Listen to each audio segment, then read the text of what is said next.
You're listening to Talking to Teens, where we speak with leading experts from a variety of disciplines about the art and science of parenting teenagers. I'm your host, Andy Earle.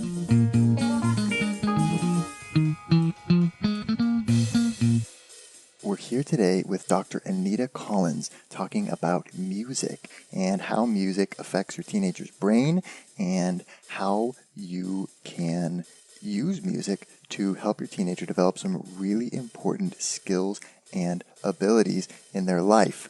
Dr. Collins is an award-winning educator, researcher, and writer in the field of brain development and music learning. She wrote one of the most watched TED education films ever made, How Playing an Instrument Benefits Your Brain. She was the lead on-screen expert in the ABC TV series Don't Stop the Music, and an associate professor in music and arts education at the University of Canberra, associate fellow of music, mind, and well-being at the University of Melbourne.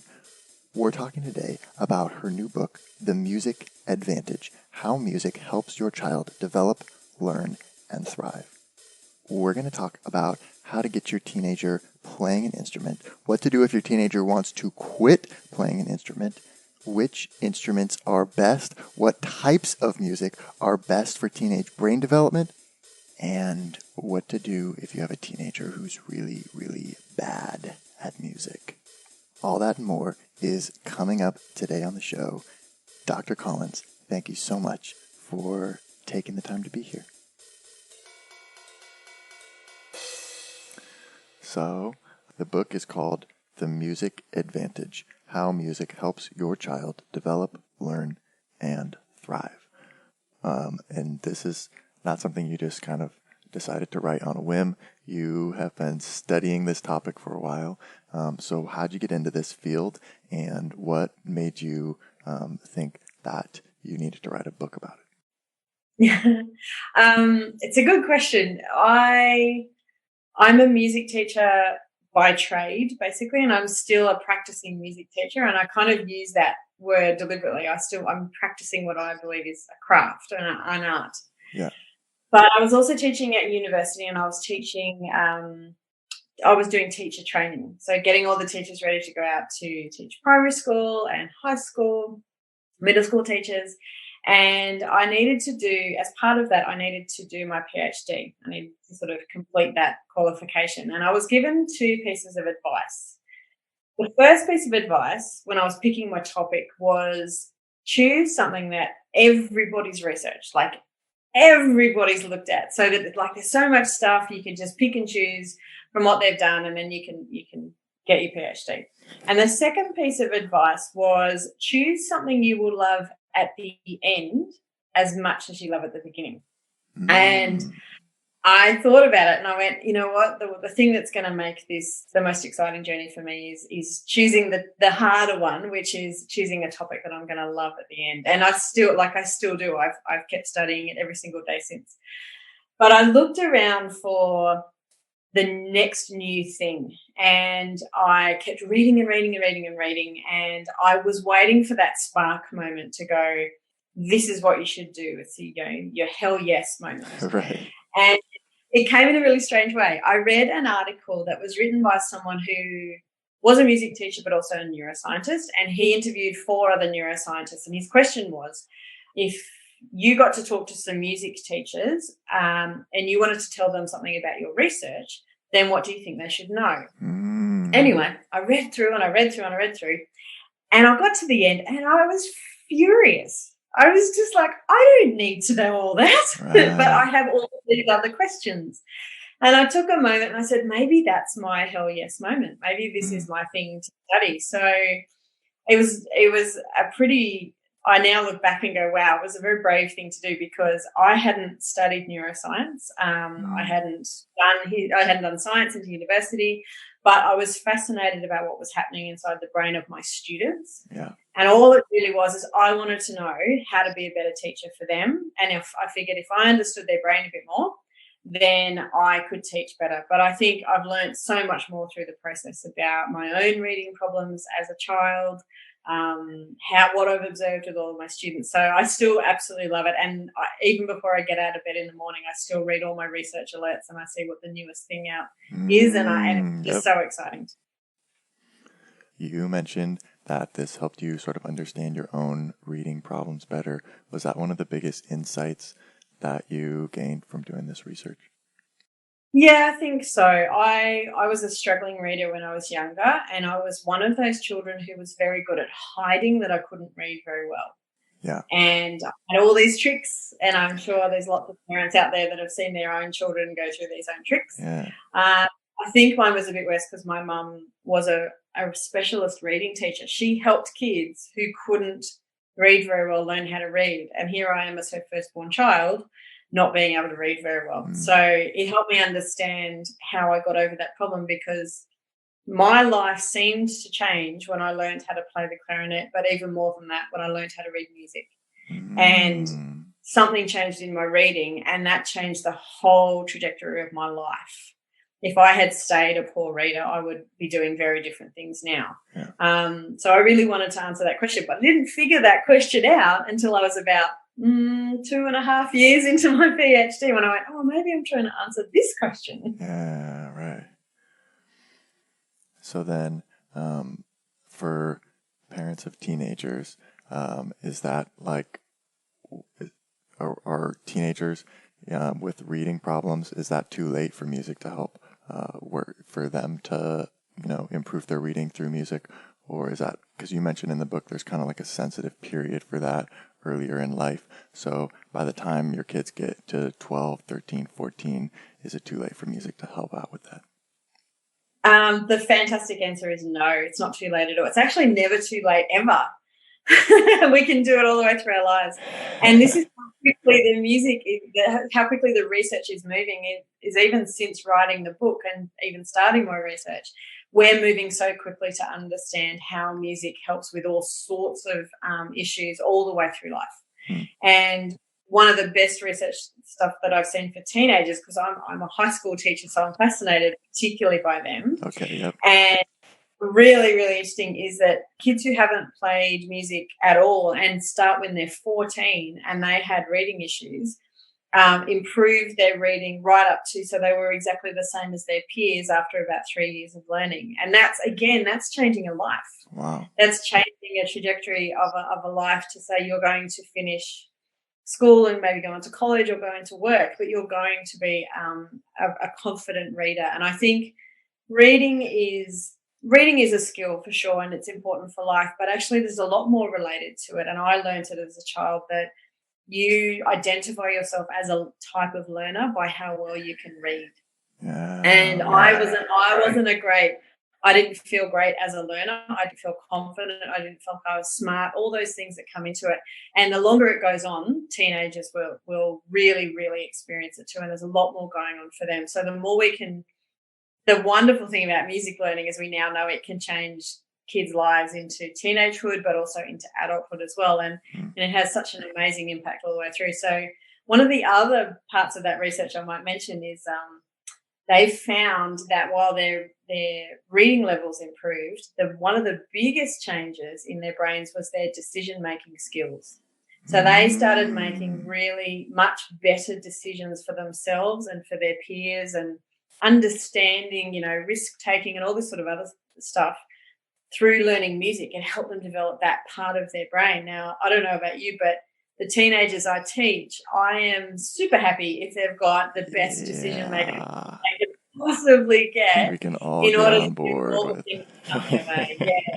So music has an incredible, had these amazing impacts we're only really starting to truly understand now.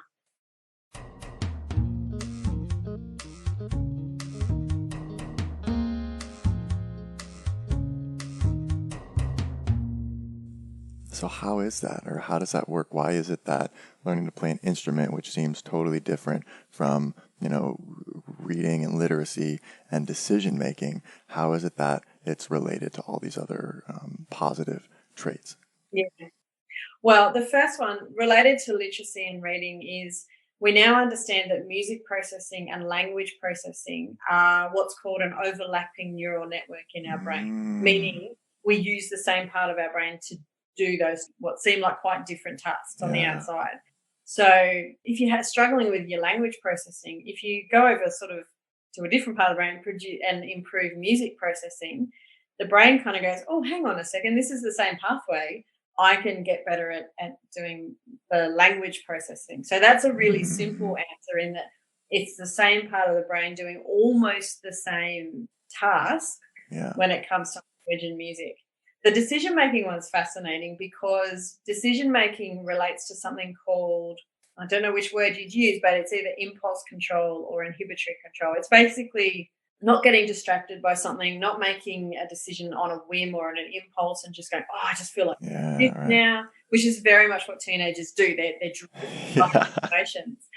So it's having control of that. Of you might feel like doing something that might be a bit risky or might not be good for finishing your homework or something like that. Yeah. But you stop for a moment and you go, oh, maybe that's not a good idea, which is what we learn into adulthood, but is truly a very tricky thing to actually be able to do during teenagehood.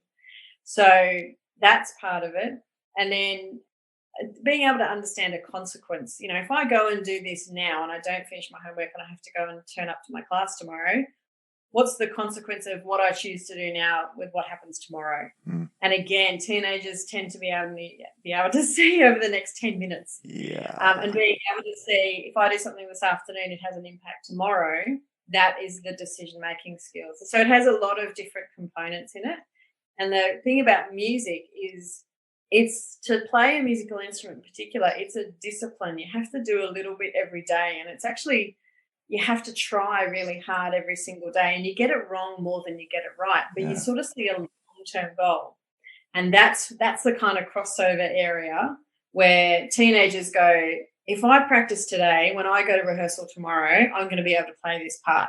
If I do my homework today and I turn up to my class and it's done, then I can feel good about myself, but also I can move on to the next bit of learning that we're going to do. So they seem disconnected, and my hope is with the book that parents can start to see two things that look so incredibly different are actually related when it comes to the processes in the brain. Yeah, and studies show that they support each other. That's really cool.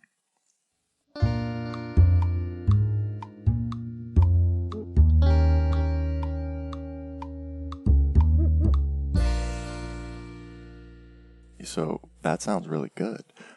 These are all traits that we want our teenagers to have. We want them to have the literacy skills, the inhibitory control, the decision-making abilities. Yes. So then, are there certain types of music that are better than others, or as Mozart is the best? Is there certain genres? Are there certain instruments that are better than others, or certain musical environments that are better than others? Or how do we sort of choose the best, musical activities for our kids that will support those skills we want them to learn? Yeah, that's a really tricky one because it kind of crosses over with the neuroscience, but also with education, and then with parenting as well. It's such a tricky thing. The research itself shows that it needs, like I said before, it needs to be music that requires discipline to learn.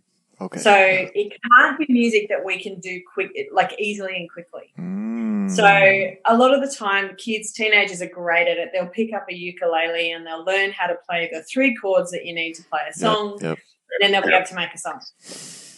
That's great and very entertaining, but doesn't really push the brain to grow and change because it's something you accomplish really, really quickly. Yep, right. Whereas let's take Mozart's a good example, but music that sort of you need a lot of technical skill to actually play. Right. That can be in a genre of jazz. It could be in a genre of punk. It could be in the genre of Mozart and classical music. It could be in the genre of particular folk musics. As long as you have to work really hard, you have to do a little bit every day, and you have to do it for a number of years. So it's not a quick 6-month fix. Right. You'll have great mood changes after 6 months, but cognitively the brain needs a little bit more time to learn and grow. So there's great things that will happen along the way, but it's what we now understand is it's at least 2 years, if not probably 3 years, of ongoing music learning, a little bit of practice every day, playing in an ensemble or a group, singing does come into this as well, but learning an instrument seemed to change different parts of the brain, more effective sort of learning parts. Oh, interesting. Yeah, so I mean, for me as a music teacher, my best instrumentalists are the ones who can sing really well and in tune and in a choir. And my best choristers are ones who also I'll see, in the morning at rehearsal in band. So really good musicians can sing and play an instrument as well. It's not an either or. Yeah. Yeah, so they need to just be able to treat it like a discipline. It's like learning karate. It's like learning how to knit. It's anything that takes. It's learning how to play chess. It's something that takes a lot of practice, a lot of time, a lot of thinking.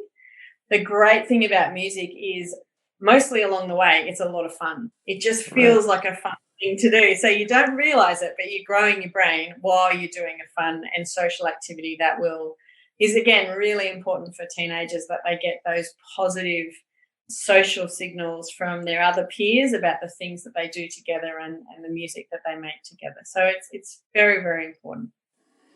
So kind of a key is not letting them just get comfortable and just kind of keep playing the things that they're already good at, or figure out a few like things that they can really quickly achieve mastery in, and then sort of stop there. You want them to be constantly sort of moving on to the next thing, or trying to master a new skill, or figure out some new chord progression that they haven't quite mastered yet.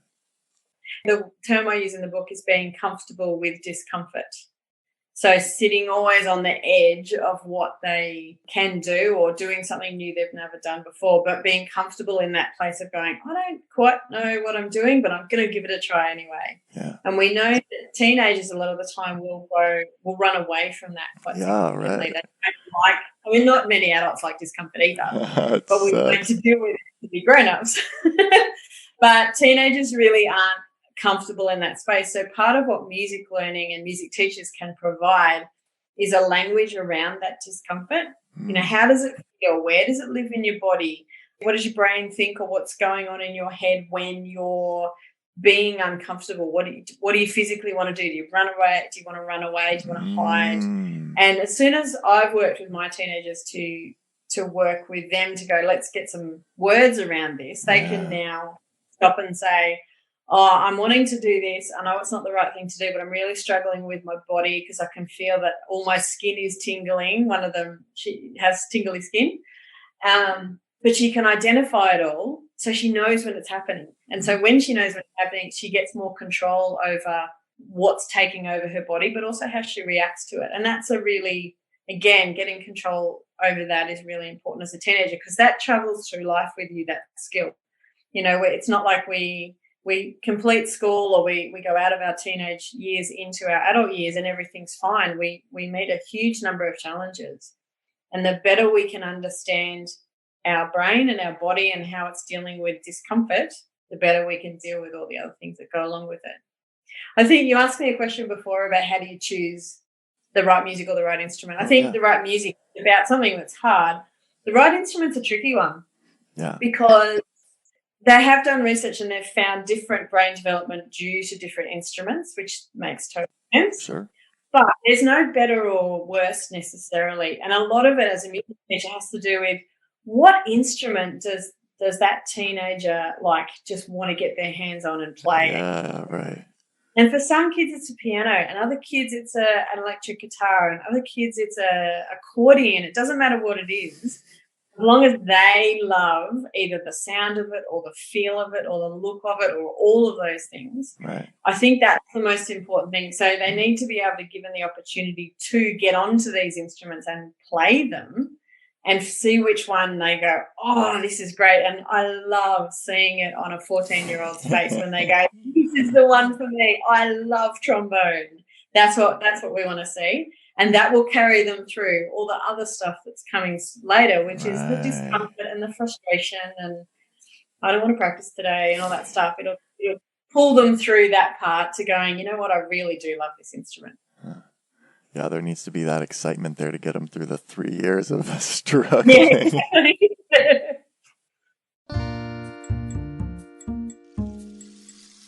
One of the biggest complaints I hear from parents is that they are tired of fighting with their kids about homework and studying. If this sounds like you and you're ready to stop pulling your hair out, you might consider hiring your student a tutor. Your tutor can not only teach concepts, but also keep your student accountable and check in to make sure that they're getting their assignments done on time. If you want to see how this might work for your teenager, check out my new tutoring company, zoomtutor.com. It doesn't cost anything to try us out. Your first session is free. Head on over to zoomtutor.com, set up your free session, and let us know you heard about us on the Talking to Teens podcast, and we'll give you a second free session.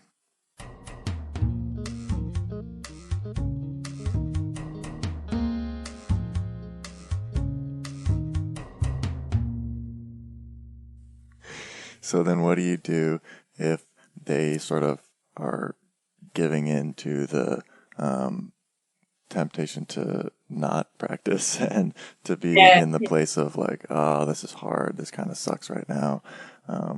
Like, how do we encourage them or, push them to keep going and not give up? Yeah, and I think you used the two right words, which is encourage and push. And you need, as a parent, I think, and music teachers do it too. Yeah. But it's a lot of parents, we deal with that at home. We deal with the meltdowns and the I don't want to practice and the things like that. And I think, again, I'm only just working with this research to figure out the many ways that teenagers sort of tick. Yeah. But a lot of the time it's going, they don't want to practice, so they don't get any better. So then they go, well, I'm no good, I want to give up. So it's like they've created a cycle for themselves. Totally. And what's so interesting is that's a cycle that can continue through life. And it's funny when I talk to parents, they say, oh, my daughter wants to give up or my son wants to give up their instrument, they're not having fun anymore. Yeah. And part of me goes, is everything we do in life Life fun, isn't fun, kiddo. Life isn't Learn fun. to deal with it now. But then some other parents are sort of saying, no, let them give up now, that's fine. But what sort of message are you sending when stuff gets hard? Yeah, right. That it's okay to give up. And suddenly it turns from about being learning music into a teachable and a parenting moment where you can kind of talk about, this really is not feeling like fun right now. But let's look at the longer term goal, even if the long term goal is 3 weeks away when there's a concert. Yeah. Let's look a little bit further than just this moment when I don't want to do it. And let's travel a little bit further and see if we can go, okay, well, it's actually worth learning this skill and sitting in the discomfort for just that little bit longer. Yeah, right.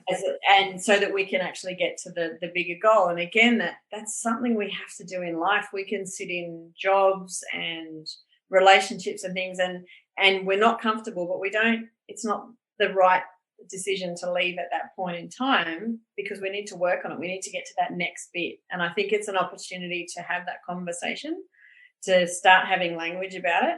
And I always find with the teenagers I work with that you have that conversation, it's very uncomfortable and you kind of walk away and there's a cranky teenager who might slam their door or get upset, but it sinks in. They think about it a little bit more, and they'll come round, even if it's just a little bit, and then you keep working at that. But I really think it's a vehicle for a really important life lesson that our teenagers will thank us for later on in life. They may never say it to us, but I think it's something we give that they take into their later life.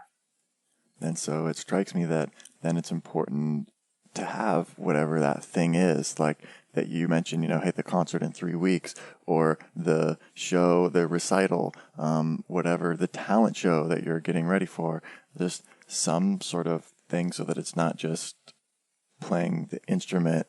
There's a bit more of that they've like signed on to do it for a certain period of time and that there's going to be like a thing that happens at the end of that time so that they have something like to look forward to that will get them through those lulls of just the excitement where they want to maybe give up or not practice today, but having that like vision in the future of this, hey, I'm going to have to get up in front of however many people, even if it's just like an open mic night or something.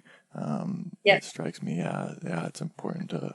Yeah, from a brain perspective, what I'm counting on is that when they get to that thing, whatever it is, a performance or a show or open mic, whatever, when they get up there and they accomplish that, what triggers in the brain is a huge surge in their reward network. Yeah.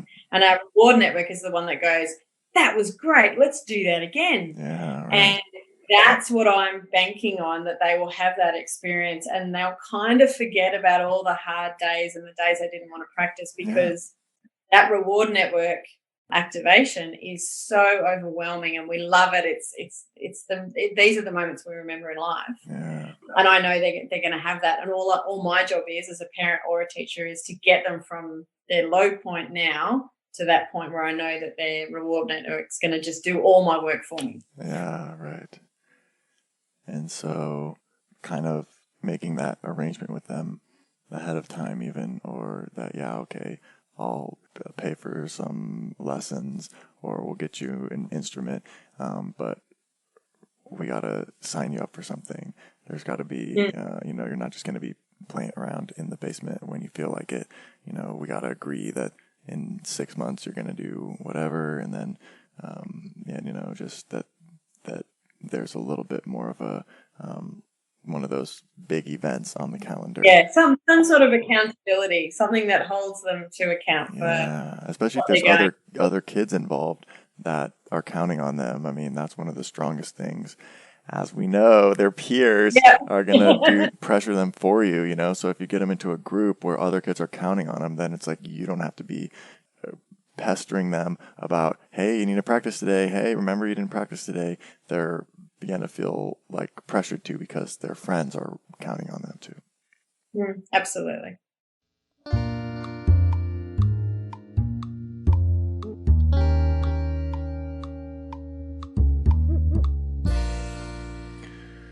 But so then how do you handle the practicing, like on the days of, do you like have a schedule and check it off and make sure that your kid is practicing every day? Or do you sort of just leave it up to them to practice if they feel like practicing? Or is there some sort of a hybrid way that parents should be involved in the practicing of the kids? Yeah. Practice is an interesting one. And I think there's not a single answer. There's a combination of what's your child like, what do they get motivated by, and then timing within the day sort of thing. I think with a lot of kids that have been struggling with their practice, the very first thing is it's the same time or every day, or it's related to something every day. So, practice needs to be done before dinner. So however dinner is sort of organised or served, it's something like dinner will be in 20 minutes, becomes this trigger to go, oh, I've got to do my practice before dinner's on. That's the thing. So it can be related to something in the day. Some kids need to get it out of the way early before they even really are thinking too much. So getting it done before school. Some kids and teenagers, they need a timer. And almost the timer's a funny one. Sometimes it's like you need to do 20 minutes practice, let's say. Yeah. And then sometimes, and I've tried this with a couple of kids just to see what they did. And I said, now, you are allowed to practice every day, but you must not do more than 20 minutes. And there's something strange about you can't do more than this. Reverse psychology. I know, reverse psychology. And then they suddenly start bargaining. They go, oh, can I do 22 minutes today? It's like, oh, okay, fine. And then, oh, can I do 25 minutes today?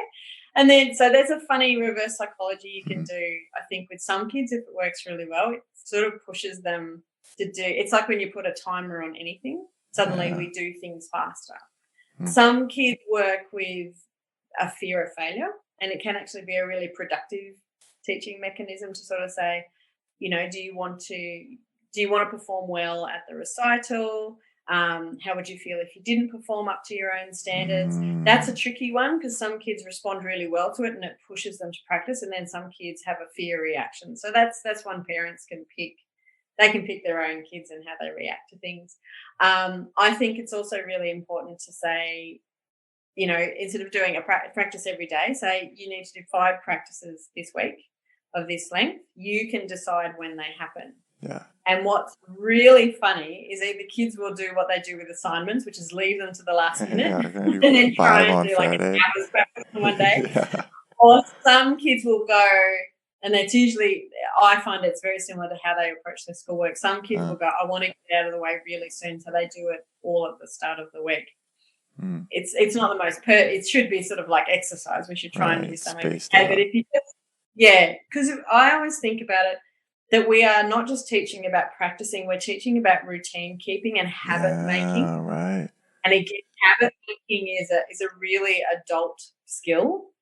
And we often do it for our own children. We make them make habits, but then we don't necessarily teach them how to form that habit themselves. So giving them different opportunities to make little choices themselves, but still having enough practice in the week so that they're going to continue to get better is a really interesting way to sort of play with their minds and see if you can teach them a new skill that they can take into life.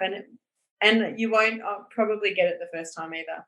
I think it's really about let's try this one, see if that works. And then as kids change and their priorities change and their thinking changes, sometimes we have to change how we help them create habits. But again, just using the word habit, practice is a habit, something we do every day. What else do you do every day? Oh, I have breakfast. Okay, so let's, you have breakfast every day, you practice every day.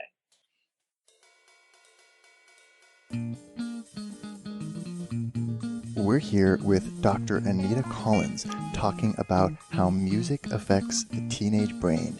And we're not done yet. Here's a look at what's coming up in the second half of the show. As much as teenagers might want to be standoffish and don't want to say things that I'm too cool, they actually like sharing knowledge. They like being the knowledgeable one. They're great. You cannot be inauthentic with a teenager, which is why I love them so much. They're great. But then what if they're really not good? I think that's point. If they've really bombed, if they've really crashed and burned. Yeah. Or if they're just really not getting it with this instrument or if they just had a really bad show or something. Yeah. I think, again, it's that point of going, how do you feel about it? So it allows them to open up and then say, look, I really noticed that, this, you're really struggling with this piece. And then again, there's questions. Do you think it's too hard for you?